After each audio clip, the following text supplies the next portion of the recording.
Do you find yourself traveling down a path you never intended to go down, feeling unprepared and seeking information as you travel this Alzheimer's journey with a loved one? In this video, let's explore the 7 stages of Alzheimer's and what to expect, and maybe find out kind of what level you're at so you are prepared for the next step. Hi, my name is Janie. Welcome to my channel, Raising Mom with Janie, and this is my personal journey with my mom as we travel down this Alzheimer's journey. There are 7 stages based on the Global Deterioration Scale, or the GDS.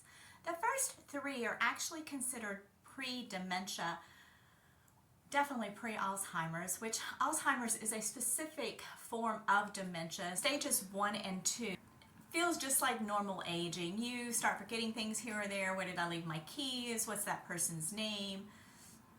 Things like that. They're just normal aging. Stage 3, they have mild cognitive impairment, or MCI, and now there are noticeable memory difficulties.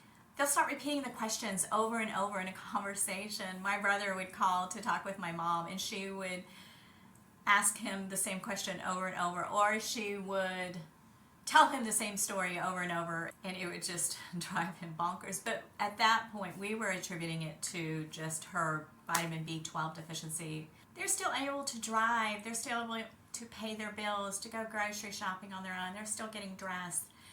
You'll find that they're having problems focusing, and this makes it challenging for them to complete any complex task. If they're still working, there may be a decline in job performance. They may be struggling to learn new tasks, especially if it's a computer task or mechanical skills.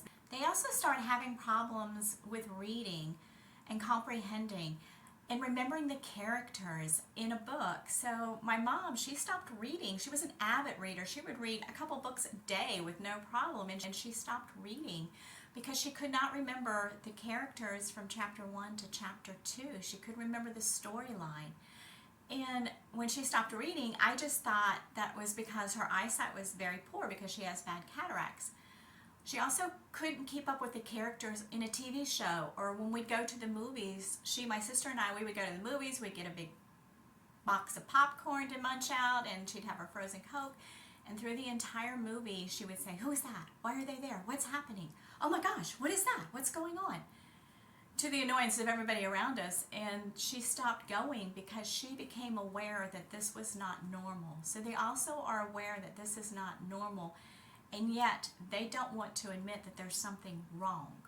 It is critical that they keep their appointments with their primary care at this point in their life, because the primary care can evaluate them and see what's going on. And the primary care, if you're lucky, will notice these changes from appointment to appointment.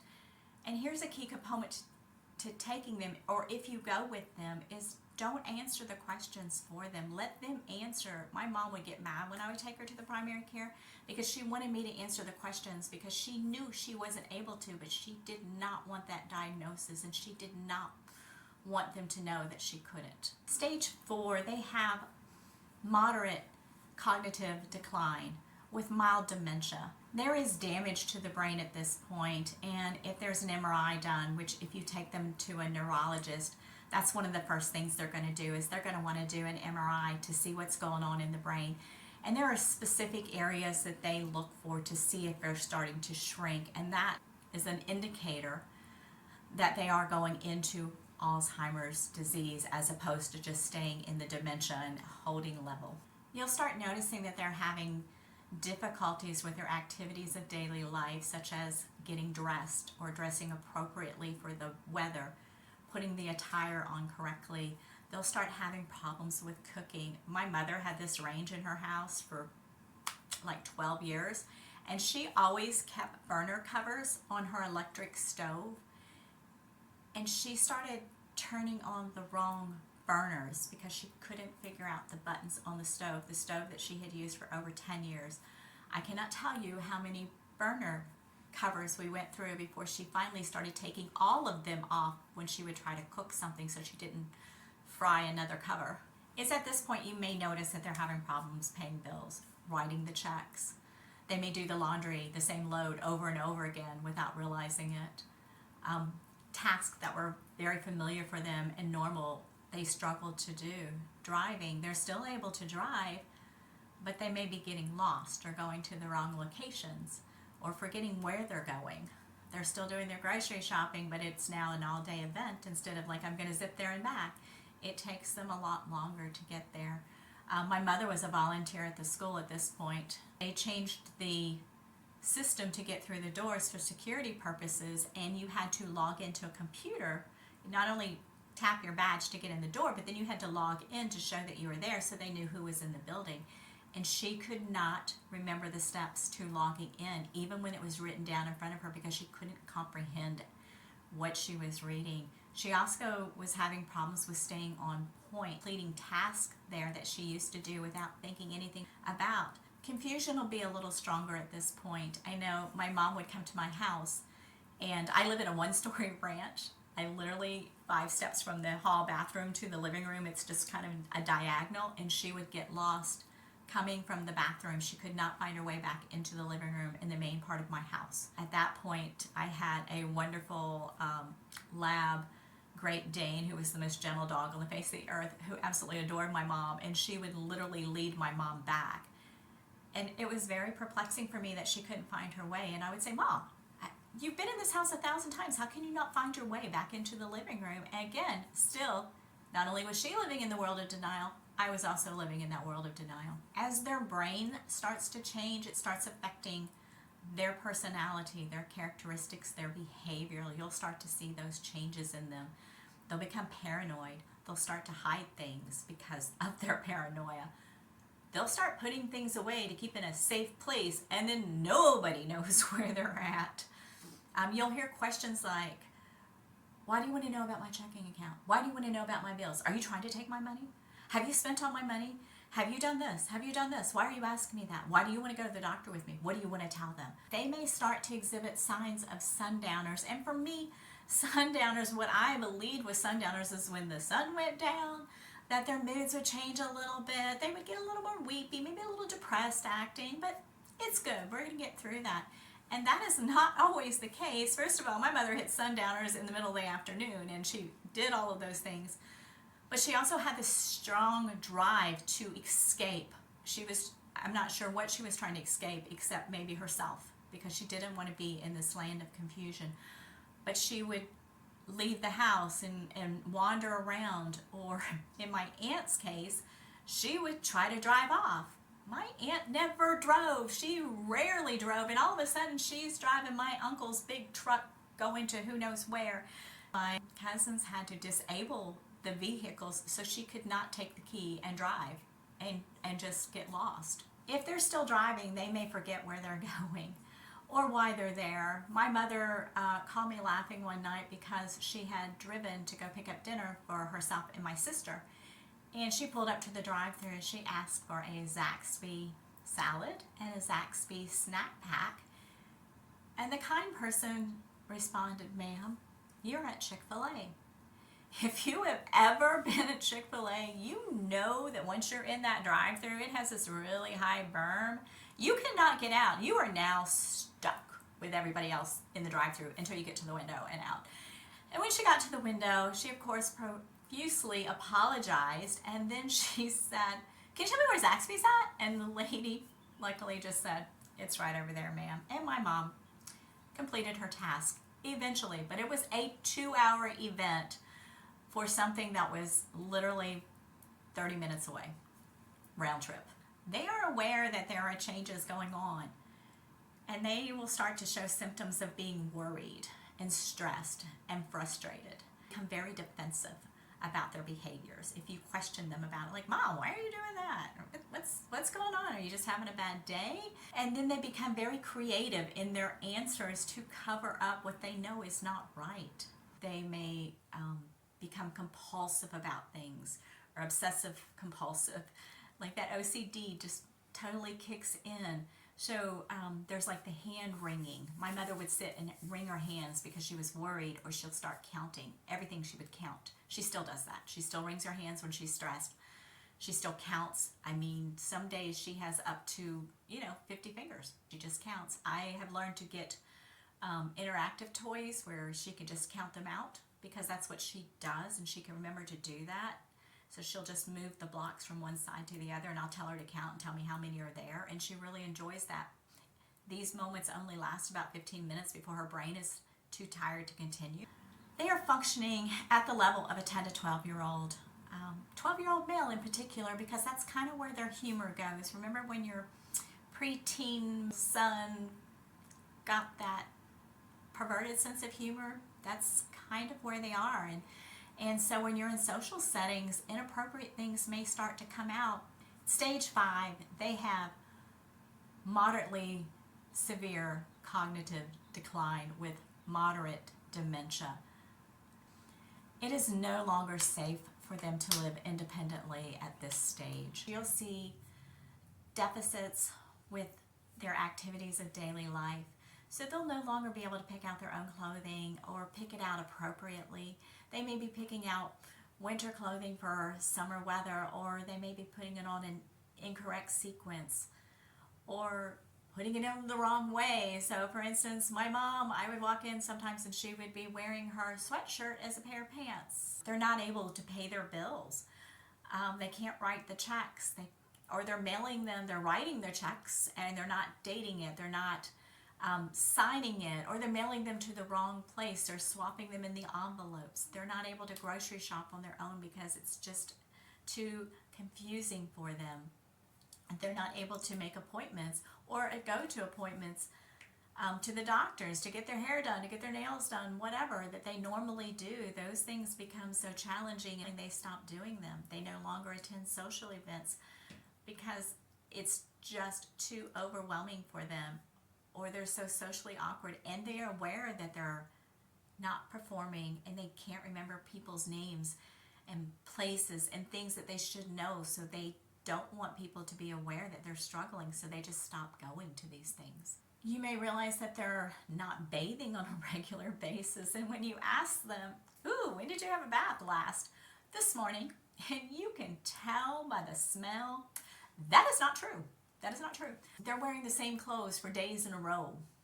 As the brain changes, you'll start to notice even more emotional and behavioral changes. They become even more paranoid. They start having hallucinations. They become delusional. A lot of times very angry, or they have these angry outbursts, and they're typically targeted to one person. No rhyme or reason. They just zone in on that one person. It may not be the same person from day to day or from minute to minute, but they will zone in on that person. And once they're fired up, it takes a whole lot to get them back down. They kind of turn into kleptomaniacs. So it was at roughly this stage, between 4 and 5, my mom fell and she broke her hip and ended up in a rehab center afterwards. And I got a call at 11 o'clock at night that said, can you please talk to your mother? And I was like, certainly, what's going on? And they're like, she's really angry. And she was angry because she was mobile at this point in her rehab. So she would get in her wheelchair, and it was a big circle in this rehab center with the nurse station dropped in the middle. And so while everybody else was sleeping, again, did I mention sleep patterns are changed? While everybody else was sleeping, she was zipping around the rehab center, and she was gathering up the false teeth that were sitting on their nightstands and bringing them back to her room. And they caught her in the act, and they tried to get these things from her, which just infuriated her because she insisted they were all hers. And I have to tell you, to this day, I'm not sure if the ones she is wearing are actually hers. When I say that they're delusional, it was at this point I realized that my mom struggled to be able to tell the difference between reality and what she saw on TV, whether it was in the news or whether it was a TV show she had just watched. She would intertwine those things together with real life. She would fill in those character names with people that we knew, relatives, friends, names that she could remember.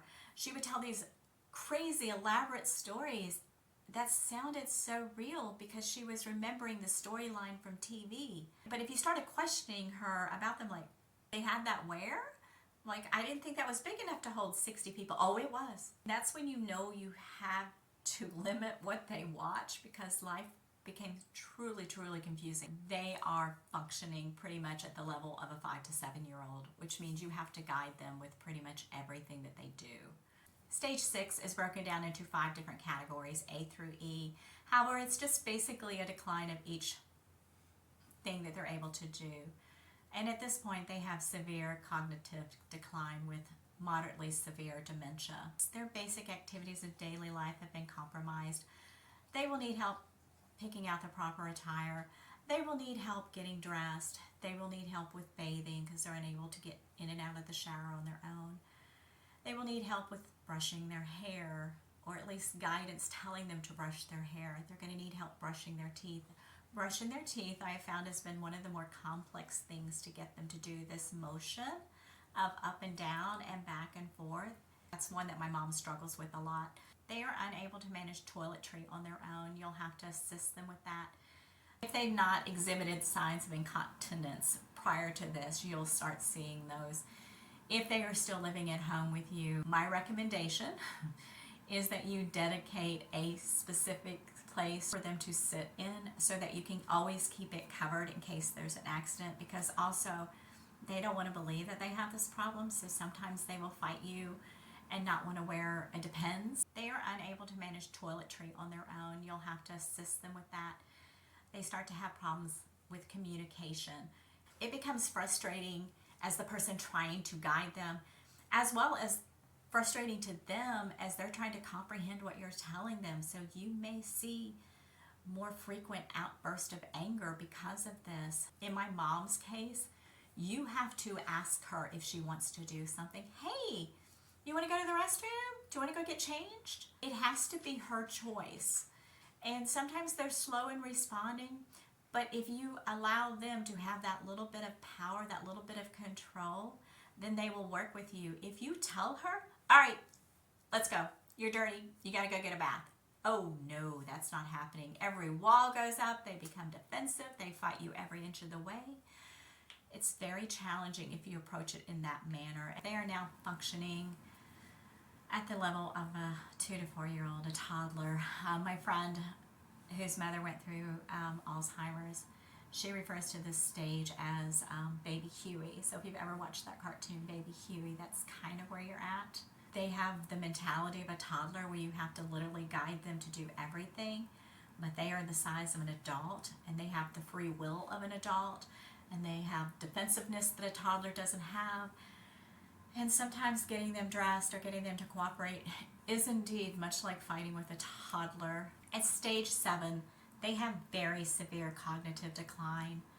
They have severe dementia, and they have a lack of physical control. It is at this point that they require 100% assistance with activities of daily life. They are definitely unable to pick out their own clothing or get dressed on their own. They need assistance with that. They need assistance with bathing. They need assistance with toiletry of any level. They cannot brush their hair on their own. They can't brush their teeth on their own. This is not them doing it and you guiding them. This is you actually doing it for them. They're no longer to eat on their own, whether it's using silverware or whether it's using their fingers to eat. They're just not able to eat anymore. And in the very late stages of this, they even have problems remembering how to swallow. Their speech may become circumscribed where they're now limited to just a half dozen words that they use.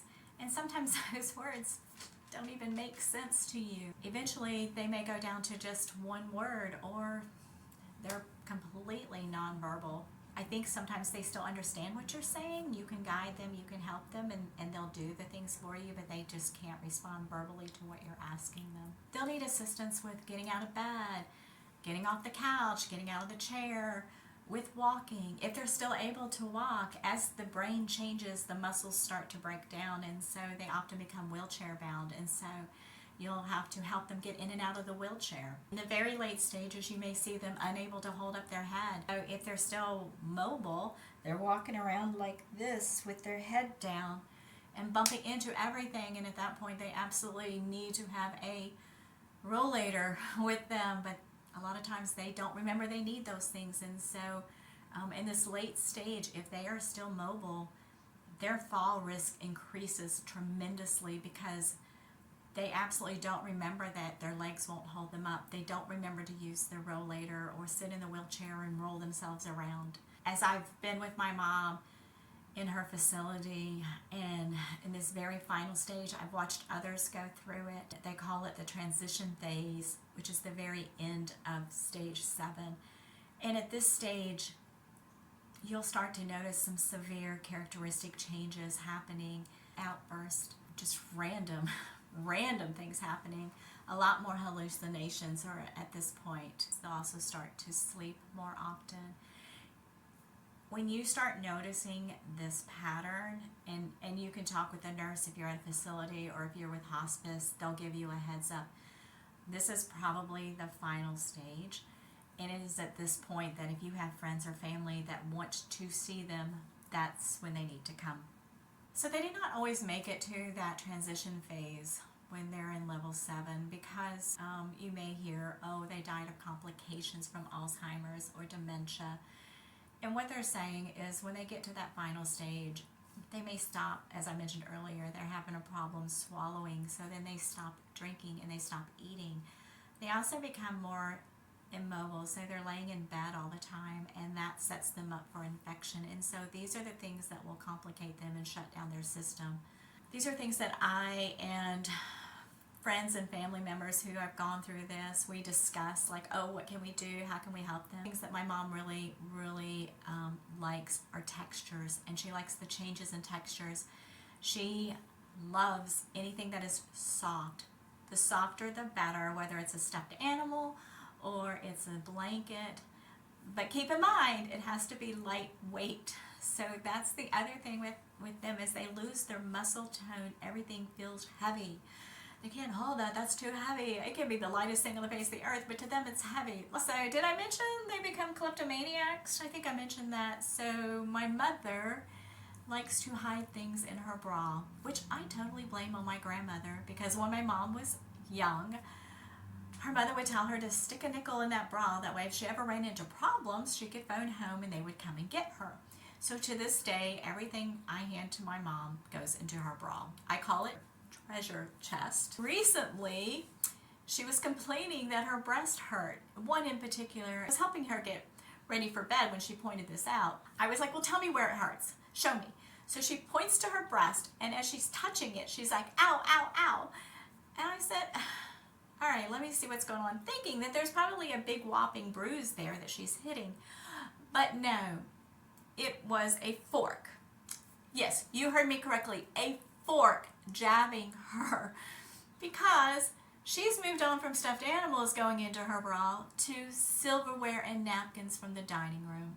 Yes, because she can't get to her stuffed animals. She's grounded to the couch in the community area most of the day because, well, when she's in her wheelchair, she doesn't necessarily find her room. She goes from room to room and gathers things, and so to keep her safe, she's grounded. These are the things that happen.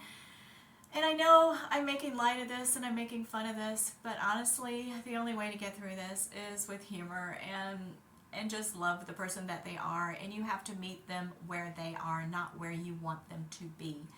So you can't argue with them. You can't tell them, no, you're not there. I have some of the wildest conversations with my mom and with the other residents there, because I'm trying to meet them on their level, and honestly, sometimes I have no idea what they're talking about or even understand what they're talking about because their communication skills have declined. I hope you enjoyed this video and that you took away just a little bit of information from it that will help you. And if so, if you would please do me a favor and hit the like button and subscribe for future videos. And also, if you know anyone who is going through this or facing these challenges, please share my video with them. And remember that life is a gift. Please cherish it always. So I hope you have a great day. Thanks. Bye.